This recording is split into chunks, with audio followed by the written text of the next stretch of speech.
My apology. Not the same fancy Zoom, but I know No, that PDFs won't die on internet. So, no, they will not. And yeah, so we welcome Michelle Backhouse as a presenter to this meeting. Michelle, we're so excited to have you here. Michelle is the Alliance Coordinator with the Bow Valley Food Alliance. And yeah, take it away, Michelle. We're excited to hear from you. thanks. Um, so thank you for having me, everyone. I've popped in to a few of these here and there. And yeah, nonprofit. So when we can, as we can, we show up and participate. And so a little bit about the Bow Valley Food Alliance. Oh, can I switch over here? I guess I might need to. We are actually located in Treaty 7 territory, and that is the home of the Stoney Nakoda, who are made up of the Bears Paw, Chiniki, and Good Stoney, as well as the Blackfoot Confederacy, comprised of the Siksika, Bacani, and Kainai. We also know that the Tsuut'ina First Nation, as well as the Métis Nation of Alberta Region 4, have all been a part of here, as well as many other. Um, I actually think there's artifacts of 6 different nations trading along our waterways. And so we not just acknowledge and appreciate that we live here and we recreate here and we work here, but somehow those ancestral stewards have kept this place, and our ancestors have done some sort of journey to perpetuate us into wherever location you are on Turtle Island. And so for me, the ultimate land acknowledgement is your lineage of where you come from and how you got to where you are today, and all of the other ancestors that took care of that land for you to be there. And that's what helps me kind of move land acknowledgements, because for the Food Alliance and now for myself, I cannot take the personal hat off as I put on the Alliance coordinator and all the other professional or labels and roles I give myself. But I think it's really important for me to recognize all of my background, my teachers, the chosen ones, the unchosen ones, um, and how I choose to move that forward. And I really love some nations' practices of thinking of 7 generations back for 7 generations forward. And then, sorry, just tying the bow on your lineage and your land and food is that the more we get to know our Indigenous relations and neighbors and the peoples who stewarded this land, we recognize that land is food and medicine. And so for us, it starts to, oh, I'll get into some of these. We did our introductions. Feel free in the chat to let us know what your engagement level is at. And maybe too in the chat, think about your own ancestral foods. So, what ancestral food or comfort food um, comes up for you as being true to you? And this is kind of part of your land acknowledgements. They're not in the 94 calls to action. If you look at some of those ways to actually move the needle, it's very much policy focused. And I wonder how these policies and words became ways of being. So, sorry, big conceptual stuff to bring it down to. For me, a land acknowledgement ultimately is a food acknowledgement. And when I think about food, I think about nourishment and medicine. And I also start thinking about those emotions that have been in food that I haven't always been able to touch. And that takes me to comfort or ancestral. Um, do we have any answers in the chat? Not yet. I'm typing mine out right now. Maybe other Okay. people are in the same boat. I have a lot to go through, so we'll use the chat, but we'll also have some time to unmute and be together in sharing in all kinds of ways. Um, but just to move us through the land we're on, the lineage that brought us there, um, and how we're showing up today. And so I will ask for some engagement today, some dreaming and innovation. Um, it, it's a Thursday. Who knows what happens? I don't know what kind of week you've all had. But at the very least, if you just want to be reflective, let's start with a comfort food, an ancestral food.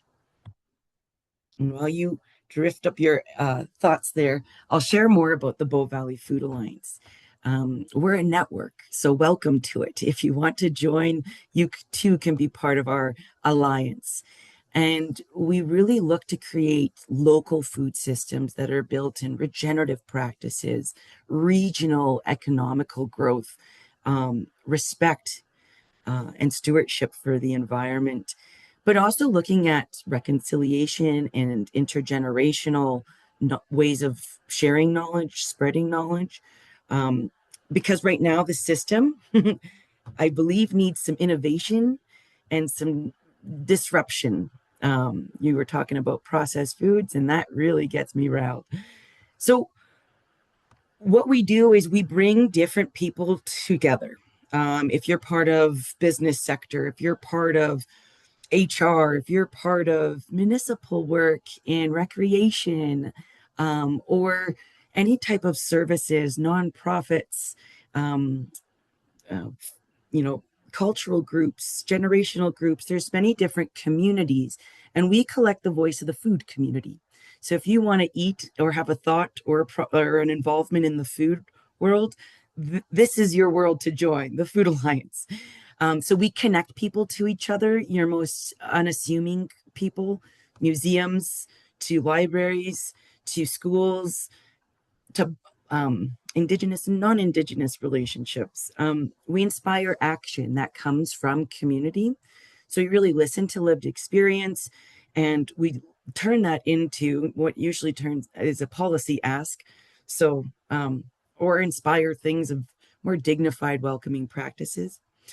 We coordinate efforts. The easiest way to show you this one is when there's an event or something that comes to town, and there's food to be rescued, we make sure that community programs pass on food, or any food that's brought into our community is passed on and doesn't have a waste. Um, advocating for change, that's what we do. We're the conduit. We listen to the programmers, we listen to the nonprofits, to the municipal workers, to the folks who are using the programs, and we build that, and we take that like a communication channel or like a telephone wire, and we speak to different levels of government, to funders, and we advocate for what changes we need, and then we educate through the process. So for me, I've started to learn when it comes to food in the Bow Valley Food Alliance, I have to show up as Michelle Backhouse first, a first generation Canadian from European settlers. One side, very privileged, chose to come to Canada, and the other side, not so privileged and came as refugees. And so I weave this into my being and into my alliance coordinator role because that is who I am first. And I just want to encourage us to show up that way. And that's how we get to bring values and beliefs and unconscious biases, and we allow those to unravel in the work we do, because otherwise we work within those constructs of our capabilities and the workload that you're given, the mission that you work for. And I just want to give us all some freedom to be, so that you don't have to tell us what you've done successfully and accumulate it to personal or professional, because you are both. And so that's a big thing of what I do and what we do here at the Food Alliance is integrate a lot of the the role you are and the person you are and the relationships you have. And so a lot of emphasis today will be on relationships and celebrating those in different ways. It's because that's all we do is gather relationships and connect, inspire, coordinate these folks, advocate and educate. Not a lot of tangibles. We started learning really early on. So the Food Alliance established themselves about 5 years ago. And early on, we started speaking the language, defining words such as a food charter or food sovereignty and food security, and food systems. And we did this very strategically because we wanted to build a common understanding and a common language so that we can build a common goal. And so we understood that a food charter is something that governments, local, provincial, and federal, it's a language they speak. And community can also digest this and develop this living document to bring to the table to official decision makers and move the needle. And so it's for us a set of principles that brings us, in my opinion, to the table of bureaucratic systems. And it helps us connect what we want to do, which is put values back into the food system so that food sovereignty, which is the right to food, is our ultimate solution. And so I don't love reading. My favorite definition of food sovereignty is your choice in growing, gathering, hunting, harvesting the way you want to for your food. And I'm not quite sure how we lost that. I think there's a lot of institutions and government constructs that have established, but we've somehow lost that autonomy in our food system, that relationship with healthy water that, when boiled with other vegetables and herbs, can be a soup and a broth and a medicine for when you're not well in so many ways. So, quick definitions there. We established the Bow Valley Food Alliance Food Charter in 2018 as a creation of connecting relationships in this common vision. And the vision was to build a sovereign food system amongst the Bow Valley. So if you've ever been to Lake Louise, someone has been there recently, ID9, which is Lake Louise, Banff, Canmore, and the MD of Bighorn, all the way into Iyari Nakota, is the Bow Valley. And we have 3 of those 4 municipalities who have signed on to this food charter. And I do this because it's very official and active and alive, but it's a document and it has a signature at the end, and there's no actions behind this. This is a belief in we need values in our food system. And those values are things like social justice. We know in that land acknowledgement that our food system is built on slavery and labor and the consumption of land and extraction of resources and processing. And so local systems, there's no vibrant regional economy boosting because it's very out of our hands, sometimes foreign. And so that takes me into local food systems. And sorry, I'm going clockwise, counterclockwise, because for me, what this food charter does is allows me to bring, so if we move down to environment and earth and environment, I can go to environmental departments and start talking about food systems. I can go into commerce communities and business facilities and start talking about vibrant regional economies when it comes to the food sector. When it comes to knowledge and education, I can go to schools, I can go to libraries, I can go to recreation programs and start talking about, hey, how are we moving this needle of food with knowledge and education? When it comes to our cultural groups and diversities, I talk about how do we get some growing here from our cultural groups, or some potlucks and dinners with our community services, FCSS departments. Accessibility is looking at bylaws when it comes to how we're moving food around, maybe even transportation and the struggles around that. Health for us is looking at food systems from that relationship standpoint, and that really that food is, it's not just physical, it's mental. If you can't afford that, that's stress, and then that's an emotional, and then from there it could be psychological. There's all kinds of connotations with food that we don't always put with health or associate with health. And so, sorry, I kind of dive into a whole bunch of ways that this is a complex system. Food has not had a voice at this table or these tables that I know of in the Bow Valley, but it has for the past 5 years.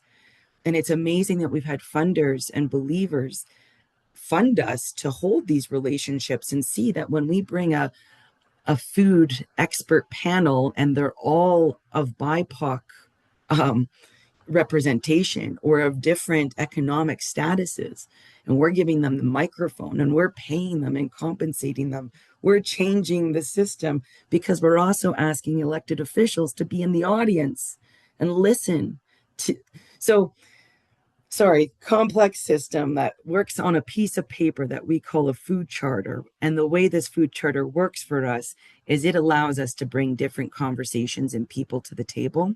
Once they sign on, and it's again, pure interest. It starts at that personal level.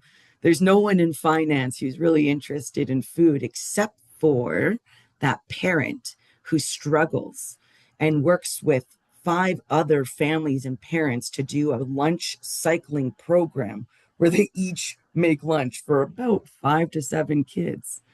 So now the financial person is interested in food.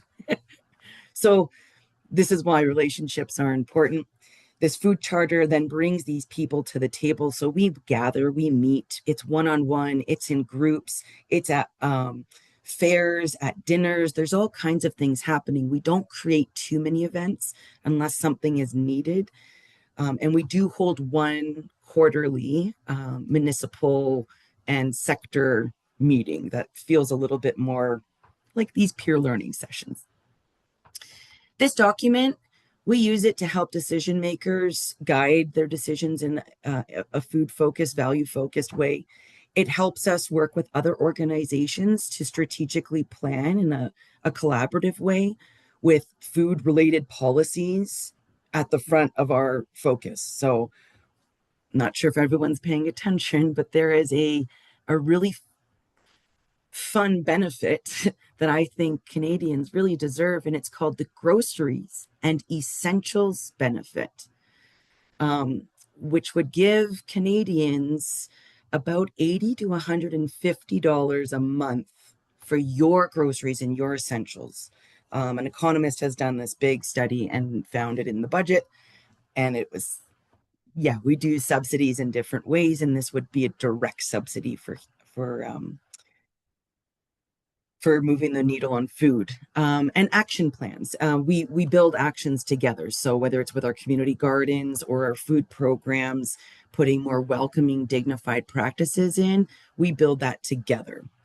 And then we also tie in some of those higher plans and you'll see at higher levels of government, the way some of the food conversation comes to the table is with the United Nations goals, Truth and Reconciliation 94 calls to action. In Banff, we have an age-friendly action plan, a community social assessment that you guys might find too. But when you use these plans and this food charter, you can start to move food closer to the top.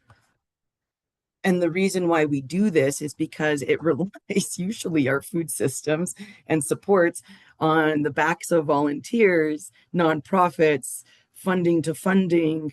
A lot of good work is usually having to prove itself. And so I just want to share some of our local successes because we have everything we do is in partnership and in collaboration. So the first one I'd mention is the Howl Experience.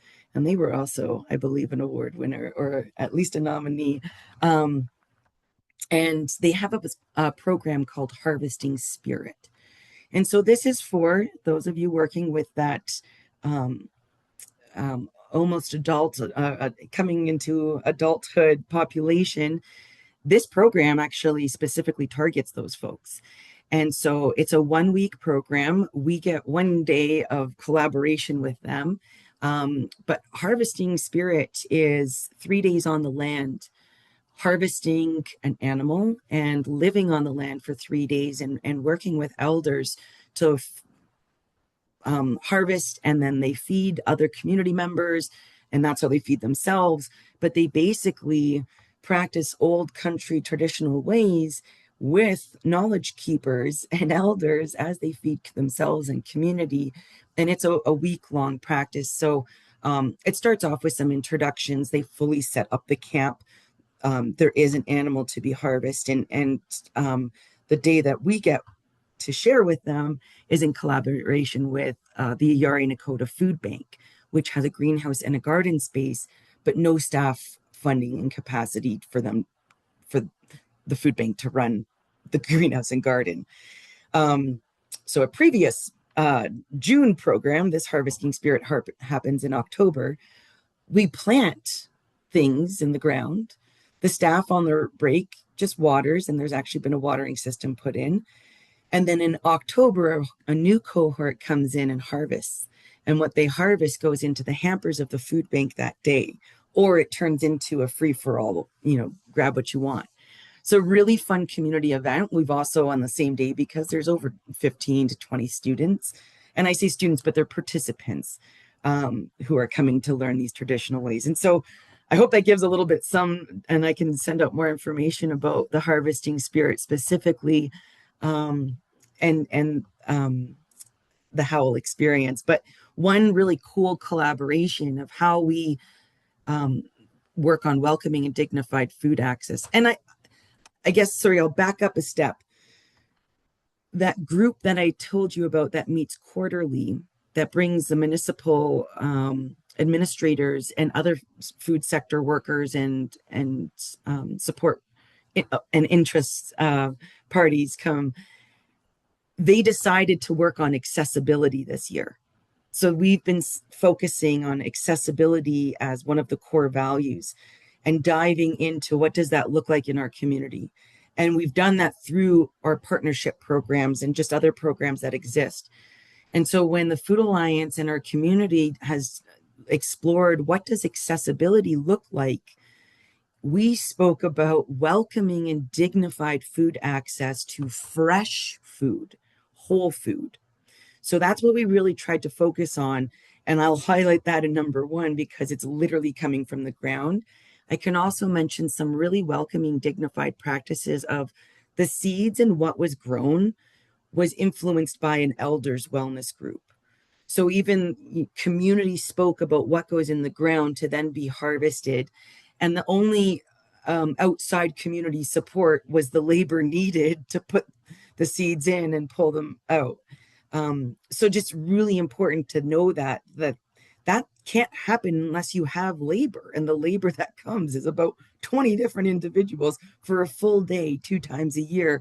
And that's not the watering in between, but it's a fantastic program. So folks love it. Hands get real dirty and everyone still has smiles.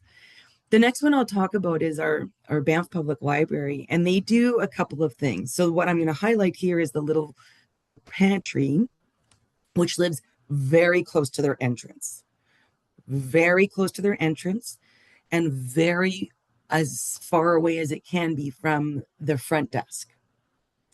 And that is how they practice their welcoming and dignified.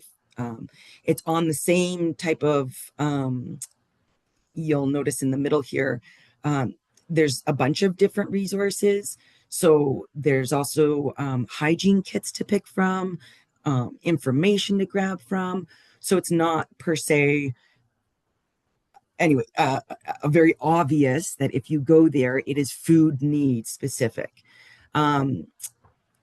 They track, they applied for grants, they put food out. This is a passion project of the library manager and coordinator, and the staff love it.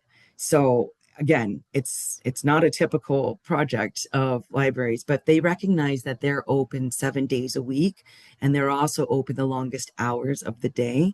And they have been a safe haven for a lot of our vulnerable sector. And so leaning into that, they've provided this food access. They monitor it, they put up what they can. They work with the food banks to see what people are asking for and needed. There's also QR codes there to tell people what you might want or need. And there is some autonomous back and forth of request delivery.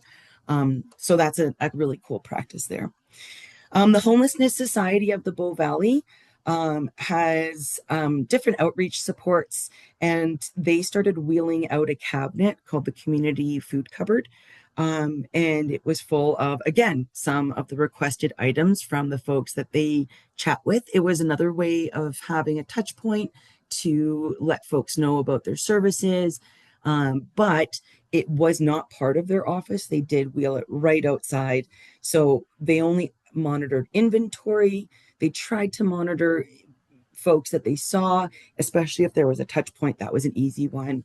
But yeah, really cool ways of having the client let you know what they need. And also they've been adjusting what they need, and how they show up based on the user, so that it is welcoming and it is dignified, because the only way we can truly measure the welcoming and dignified food access is by asking the user and measuring their experience. So we mentioned that we're a conduit, and what we also do is listen to a lot of things going on in the big picture world, and we try and draw that story, that what we're seeing on the ground with these movements of food access. Homelessness is taking it on, the library's taking it on, youth programs are taking on food. Look at all these different players coming to the table, and now look at all these reports. And so we have a dignified food access framework that came out of Thunder Bay, and I'm happy to send all of these documents out. But this was a framework that really launched um, our focus on accessibility and what is that. So looking at dignified food access was what a lot of our administrators and a lot of best practices came from here, tested back into the community. Oh, yeah, thumbs up on this, thumbs up on that. So this was a really good framework to start from for service providers, referrals, all the different players were able to look at this. And what the Food Alliance did is we not only presented this document and sent it to everyone, but we also created a one pager and then a quick questionnaire. So we do the work of the translation, the plain language, the how would you use this information? What are the main questions you would ask yourself to see if you are being welcoming and dignified? In the process, we get shared information. So the Homelessness Society was like, whoa, Food Alliance, check this one out. Food bank users prior to homelessness. And we now know that if you are a food bank user, there's about a 5-year indication, linear line that matches up with you potentially being and having a higher precedent of having homelessness be your future outcome. And so knowing these and linking these, we've been able to either unify and collaborate on grants, building food banks and their ability to support homelessness. We have a homelessness society, as you saw on the last slide, and they do phenomenal work. But something that their funding doesn't always cover is food. And so we bridge that through these types of reports and relationships. So very helpful. And then the last one that a lot of,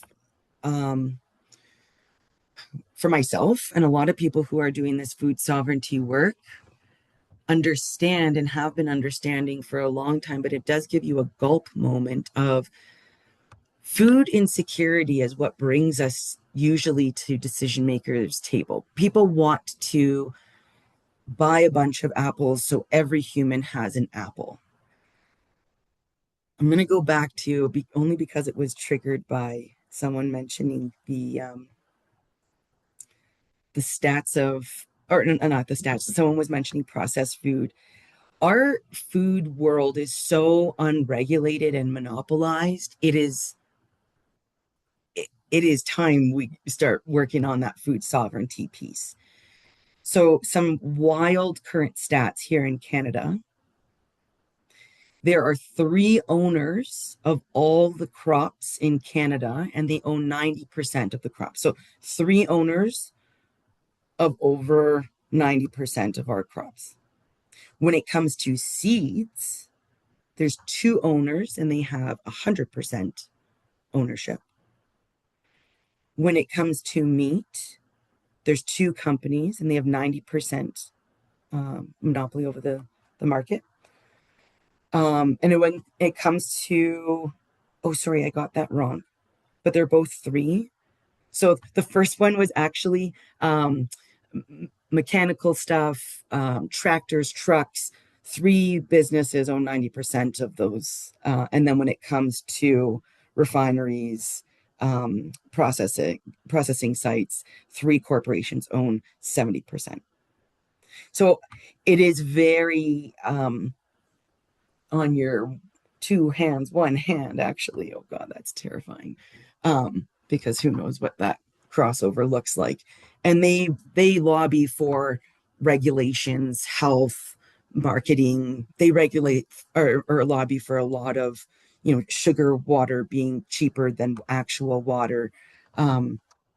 So sorry, going a very off tangent. But basically it's a worrisome world, and what gets I've been noticing personally, what has gotten me to the table to a lot of decision makers was talking about food insecurity, the need of food. But we now know through this proof, which is a research group, and they research policy specific, that it food insecurity programs do not move the needle.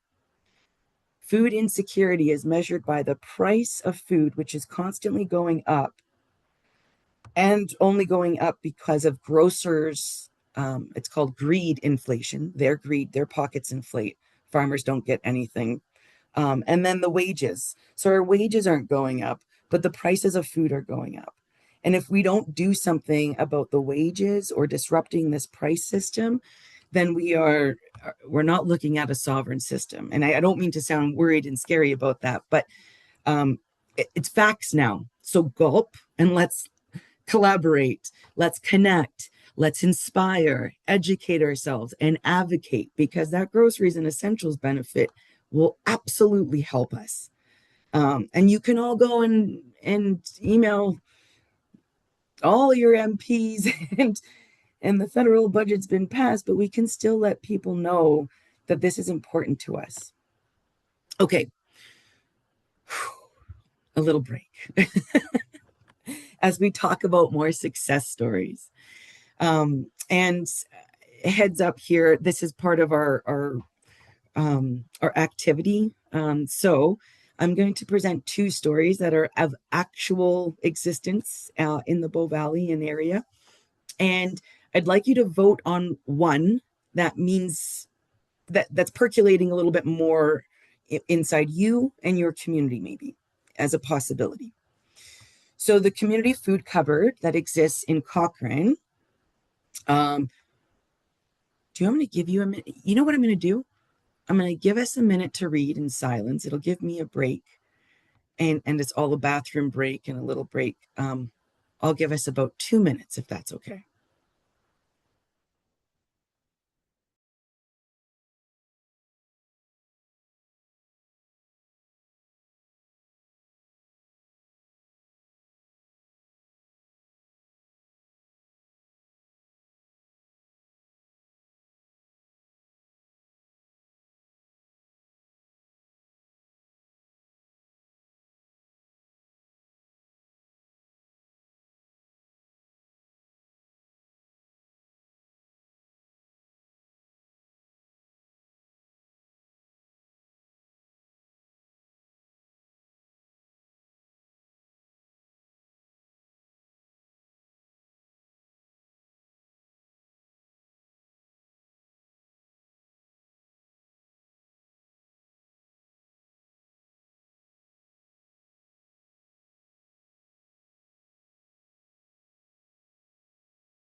Can I get a thumbs up or down if anyone needs more time? Okay. No one's thumbing down. Okay. So then I'm going to take us to the next example. So give this one a little read. We'll give it another 2 minutes or so.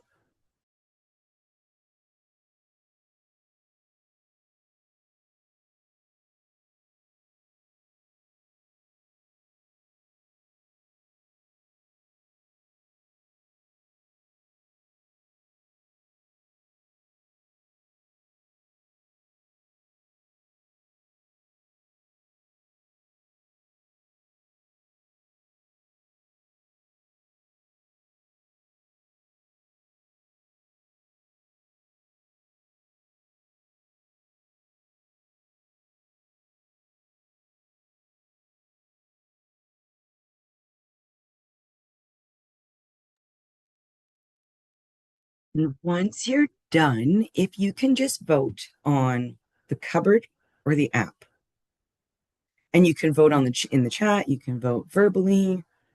Um, can you see when I pull up the chat? No, we can't. Okay. Um, can I get you to help me tally? I totally can. What I can do actually, why don't I just I'll put two messages in the chat and you can emoji react and then we can talk. Yes, that's great. What was the first one called again? Sorry. The cupboard. Okay.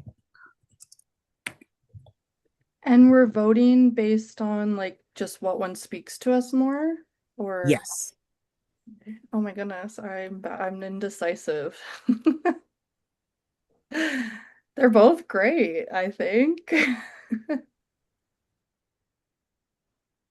Okay, so yeah, everyone can use the reaction tool to the messages to place your votes on what's resonating more with you right now.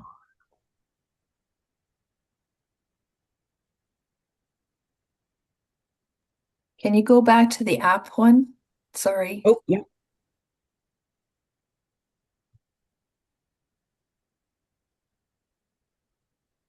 There you go.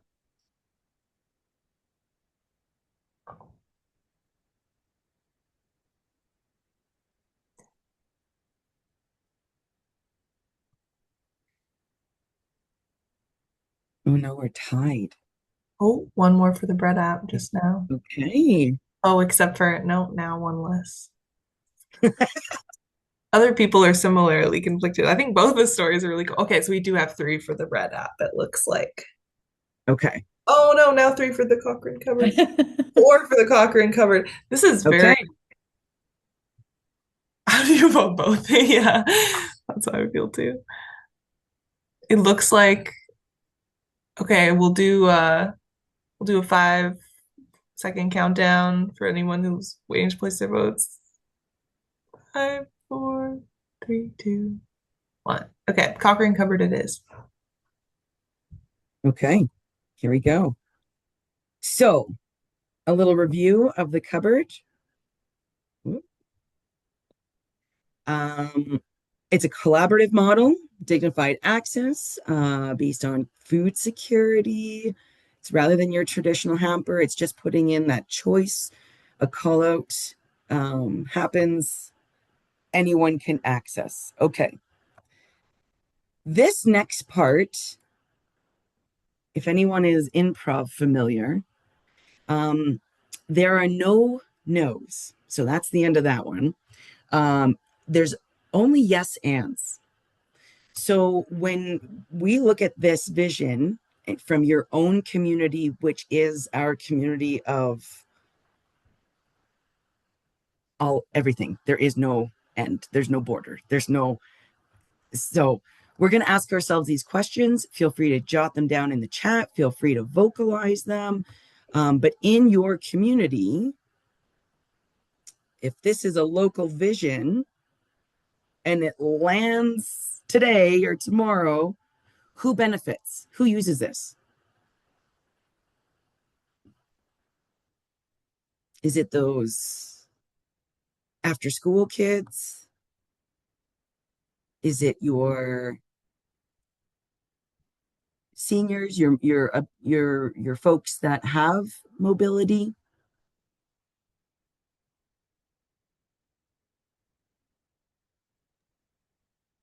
Are you wanting folks to chime in on this right Oh now? gosh, yeah. This is a Okay. interactive. Sorry if I Mhm. wasn't clear No, on it's that. good. Just yeah, unmute folks if you'd like and Sure. I'm happy to go first. It's Heather. I chose the app because, as I mentioned earlier, my focus right now is around emerging adults, and they typically are going to look at some sort of social media or app or something like that uh, for access to things. It's how they look up directions. It's like what Instagram account has their address on it or their store hours. So I feel like for for what I'm looking for, an app like this would connect to that age group. I love that. So our communities are really big on Facebook, Mm-hmm. but I think an app for your Mm-hmm. cupboard, um, There you and go. maybe it's even sorry, this is like my favorite game.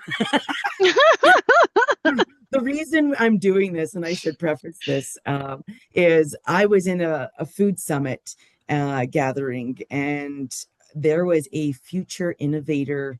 Um, I guess I don't even know that this is a study, but it is at the University of Calgary, but future innovations. And she basically talked about the different futures and how we typically have one vision and we see it and that's it. But there's Mm-hmm. always a zig and a zag, and there's indicators all over the world of what's to come. So, whether it's a cupboard or an app. It's in a community already. It could be coming Mm-hmm. for yours. So I Mm-hmm. like this that, this could be an app as well as a living site Mm-hmm. because it's if you're talking about it from where we are, there's restaurants and there's food programs and hot meals, but the Food Alliance is the actual website to go find out where all of this is. But I like Mm-hmm. that. Well, yeah, and I mean I like the idea that an app isn't owned by just one spot. So like you'd mentioned, like whether it's a grocery store or a restaurant or so, anybody can upload what they have to be able to access. So I mean, it sounds great, but I also think about what businesses are going to appoint someone to be responsible for keeping that up to date, which is always like the hard part is getting those like those restaurants or those companies, those stores um, willing to put aside some sort of person power to take on those tasks. So I Okay, guess so that's like a downfall. what I'm hearing is what could it look like is that restaurants are on board with hiring a personnel to power this on behalf of them. And it's part of, the reservation system and the update the app system. Sorry, I added in that, if that's okay. Yeah. Yeah. Do they pay for their how much garbage they get taken away? Like, is there, I mean, I always feel like if we all just loved human beings as much as we all do, that's why we're here, then they would just do it because they love humans. But oftentimes they need like that financial reasoning. So if, if paying someone like 1 hour a day to update this app was cheaper than, the cost of taking away all of your garbage then like you have to get the why in there for them, which is usually not just because we like humans. Okay, So so that's I'm the other going to part. add in this local vision,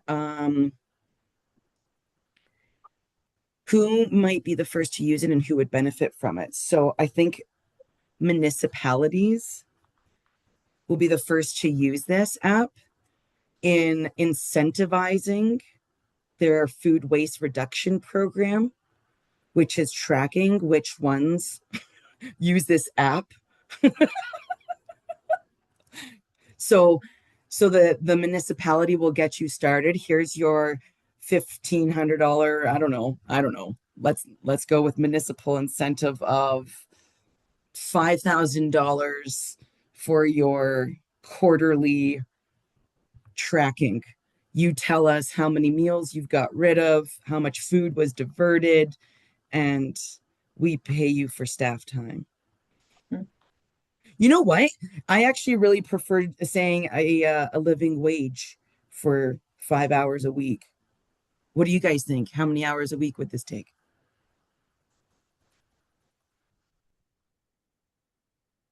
Have we lost you all? We've got an app for the community cupboard.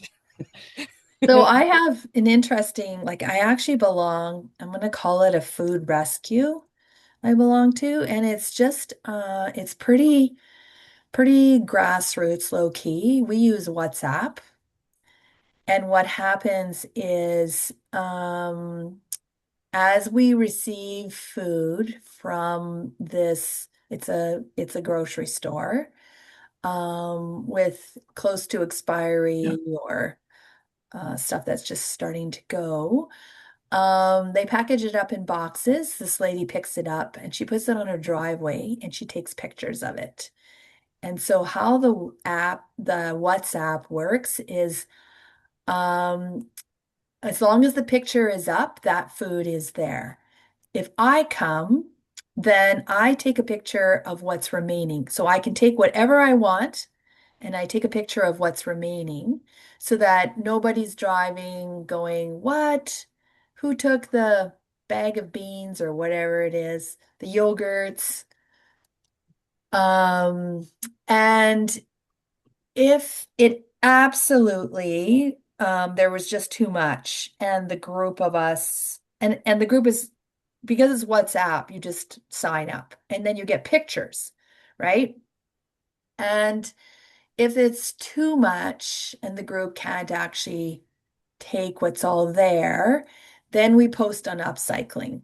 So there's a very strong upcycling group. The challenge with upcycling is it's hard to update the pictures, right? That's the benefit of WhatsApp, is that your message can be a picture. Whereas on WhatsApp, what on Facebook page, for example, then you'd have to try to post it in the comments, and if people didn't get to the comments, right? Whereas on WhatsApp, it's right there. The last message is it. Um, anyways, it's just about getting the message out. And the benefit is there's no cost to WhatsApp. So your app, it's costless. It doesn't require maintenance, right? It's just on the ownership. And then what this lady does is she reports back to the grocery store how many people benefited from that drop off. So that's the accountability back so that she's not, just taking it all into her house. Um, I don't know if there's needs to be any more explanation about that, but it works really well. So drop off days are Monday and Wednesday, but like some days I'll just get a bing, a WhatsApp bing, right? Because it bings you rather than logging into an app. Like, so I like flash food and flip and those things, but the problem is you have to log in. They don't notify you when you have stuff that's on there. You have to log in, whereas WhatsApp bings ya. So is this why you would prefer the physical spot of the cupboard? Well, because what it does is it allows for conversation. I can't pick up, but I see there's zucchini there. Can someone pick up some zucchini for me? I think with the other one, so I guess I want to say it builds more community. It builds more collaboration and community. Whereas I feel like the app is still an individual. So how do I communicate? My car broke down, my battery on my vehicle doesn't work. How do I communicate that on an app? I WhatsApp love this. works better. This is brilliant. And so here's some other things I'm hearing about this. So scaling up, what would happen if you scale this idea? And sorry, I very transparently have used this presentation for a previous, so you could think beyond Bow Valley. But if this was scaled across Alberta, who could be a partner and thrive from this? And I think that existing WhatsApp app and it being just regional, so maybe it's like done in your voting area Yep. or done through some sort of community. So as you go, like say I'm going to Brooks or Olds or I'm going Yep. to any of these places, I just look up whatever our community food cupboard Yep. WhatsApp of Bow Valley. And now I get, because WhatsApp is exactly that. Maybe this turns international, you could scale this. But then if there's places that have a site like a physical site Yeah. that would attach to this, and maybe that's municipally owned and cleaned and is a facility and it's part of upcycling practices, but its main resource is to hold this real-time update place and space of no cost tracking. Maybe you even like put, I'm sorry, I'm dreaming here because we're in a national park part of our Bow Valley, so maybe you have like an animal tracker camera and you're catching the people coming and going, so you don't have to invasively set out there counting people. And then maybe even like the I'm sorry, more thought process, because people love to talk about food in pounds. So maybe instead of shelves, you had all these little scales you just put food on, and it measured it anyway of, oh, this many was dropped, that was taken. And so you actually track not just what's in there, but then we have live time of amounts. And I love that in the app itself, you can track engagement and you Yeah. can see, you know, municipalities can be responsible for this, and all they have to do is have WhatsApp. Yeah, well, and a location. And then what has to happen is at the end of the day, because there's coyotes and stuff who also would be interested in taking packages home. So she also has a collection at the back end of farmers who are willing to take produce and stuff like that for their animals. So for pigs and chickens, so that we have a place for the organics to go.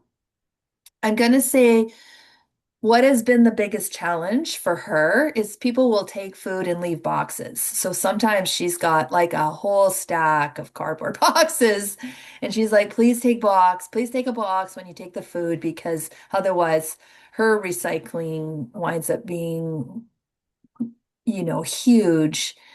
There's always the logistic things to work out, but I'm gonna say, so not from a food perspective, but Strathcona County has a hodgepodge lodge, which is kind of a take it and leave it, and they do use a weight measure. So whenever I bring something to the hodgepodge, it's something I don't want or need anymore, I have to weigh it to bring it. And if I need anything from the Hodgepodge Lodge, I have to weigh it to take it. That's the only jurisdiction around it is a weight. So I think if you got into the weight piece, it could no longer be as local. Like this is an individual doing this, right? But yeah. Well, and I think almost this last connections. How could this idea connect to other things that are already happening in your community, Yeah. and what are new opportunities emerging?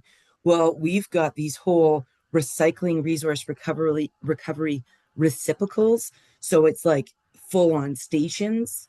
So Yeah. what if it's a full on compost, recycling, wash, process this, whatever that, and here is your food cupboard and the app and WhatsApp going live with it. So, okay, any other thoughts before I try to wrap a bow on what we've just created?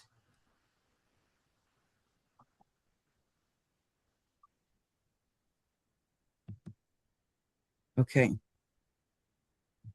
Well, do I have to click on this? Whoops, going the wrong way. Well, now we're in the future. And this has been going on for at least 5 years. This amazing app that all these youth are subscribed to. It's just WhatsApp, but they know that when they come to Banff, Canmore, Lake Louise, Bow Valley, Minisni, they could jump on that. And there is a little cupboard that's got a whole recycling system and resource recovery. And you even get paid out for your bottles that come back. Um, and people are tracking it and telling you not just what they took, but their recipes, and then they're preserving things and exchanging things, and this whole circular economy is going nuts. What's the headline?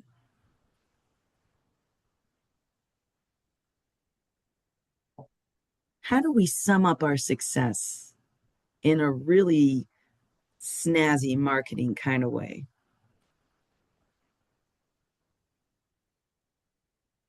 Is there anyone who's quoted, and what did they say? And do you have an image that's going to go with this story? Mhm. Well, it's almost like, so my background, I actually sat on the Alberta Recycling Management Authority, and we had our slogan was a future without waste. But I don't think we can take theirs. But could we, is there a home for everything? Everything, there's a place for Ooh, like, right? Like, I mean, so if I bought too many oranges, could I just and I have brought stuff to this drop-off place where I'm just like, you know what? I'm not using these hot sauces and I'm never going to use them. I just have way too many. People think that I'm a hot sauce girl. I can only eat so much hot sauce. So I just bring that to this spot and it will be taken by somebody. And so we're we're not, we're getting into I these clothes no longer fit me or I don't like them and we're circulating them around. We've gotten into that, but we have yet to really explore the opportunity with food. And I think this is a right so that we all would feel free. Like, I went to Costco and I went crazy and I have a super big box of whatever. And I'm never going to eat the 25 things I got. So could I bring them here rather than letting them expire and or not knowing what to do with them? Could I bring them here? I feel like sometimes people do that with a food bank, but that's not always the right place for it because in a food bank, these are people who are looking for emergency food, and they don't need hot sauce. That is not what they're looking for. But I want to have a place to bring my hot sauce, right? That keeps it out of the landfill, that circulates it back with someone who really loves that, whatever that food is. So, um, yeah, home for everything. I don't know.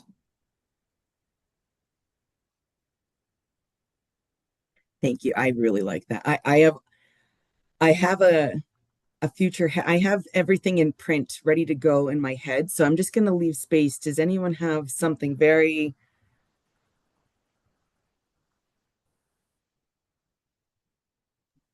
Check the chat. The chat. is there something in the chat? Oh, I just said like I was imagining the headline. I was like, local food redistribution group eliminates municipal food waste altogether. Like, there's no food going into the landfill anymore. We're distributing it all. I love that. Okay, I'm going to build on that. Says Mark Carney, and the image is him posting a picture in the app of him with Carolyn's hot sauce and a jean jacket that he got from the clothing swap. Yes. Yo. I love Heather's Okay. headline in the chat too. Local food redistribution group fills bellies, not landfills. Yes. Oh, I love that. Okay, can someone screenshot those for me and send those to me? I'll put the quotes back in the notes that I send back out to people if you'd like. Okay. Well, and I'm going to stop sharing at that moment there because that's a wrap, folks. What the Food Alliance does is we network and build relationships with anybody who wants to start bringing food to their work, their lives, their future. Because there is a possibility for every single one of us to be doing a little bit of this work, which makes a lot of it easier for it to be combined. The last thing we do in our work usually is celebrate and imagine. We get in those boxes, so we take I will always put the personal hat on first, and that one is full of curiosity and full of imagination. And then uh, I started functioning in this adult world where I wasn't allowed that many questions and it wasn't allowed that much imagination. So I have framed it into the possibilities and opportunities that I am just inquiring about. Curiosity. Um, Yes. And then I totally forgot my other one. What was it? It was curiosity and forgot it.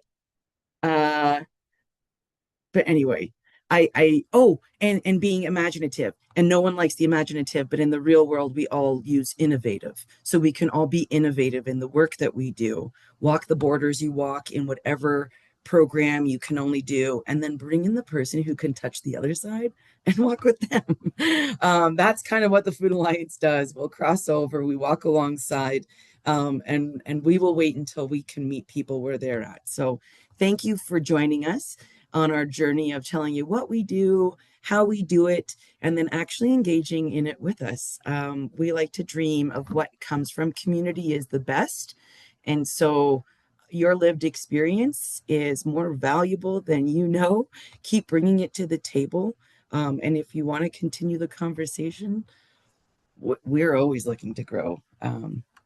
No pun intended. Any questions?